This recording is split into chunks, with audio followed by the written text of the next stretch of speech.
E vamos ao vivo conversar em Brasília com o nosso comentarista de política, Kennedy Alencar. Isso que o presidente Lula disse no finalzinho da fala dele, Kennedy, é muito importante. Quer dizer, os alertas de desmatamento já diminuíram na Amazônia só por essa mudança na política, só de você inserir a preservação ambiental como centro da política de um governo. Embora os alertas de desmatamento no Cerrado tenham aumentado, é importante fazer essa ressalva também. Mas qual a sua avaliação desse encontro, Kennedy? O que deu certo, o que deu errado? Olá, Amanda, boa noite para você, para o Augusto, para quem está nos assistindo.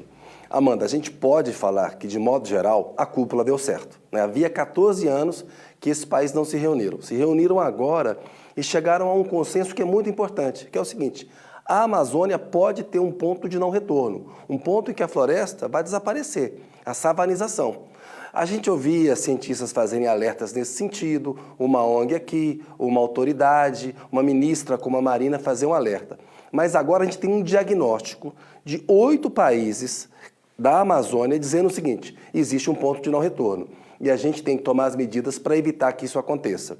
Eu conversei com o Tasso Azevedo há pouco, ele é coordenador lá do MAP Biomas, que monitora desmatamento e queimadas na Amazônia, e ele fez um paralelo com a Eco 92, a Rio 92, que aconteceu no Rio de Janeiro, quando o mundo entendeu que tinha um problema com o aumento da temperatura no planeta e que precisava ter políticas para evitar esse aumento da temperatura, para que a Terra para que o planeta não sofresse as mudanças climáticas que está sofrendo. A gente agora, no quadro de agravamento da crise climática, como disse o Lula, há um consenso de que a Amazônia pode ter um ponto de não retorno. E a Amazônia é fundamental para evitar o aquecimento global e evitar o agravamento da mudança climática. Então, isso é um gol, isso é importante. Outra coisa, eles estabeleceram parcerias e alianças regionais para combater o crime organizado. Haverá um entendimento entre as polícias dos países, porque é o seguinte: você explora ouro num país. Se você tem uma legislação mais rigorosa num outro país,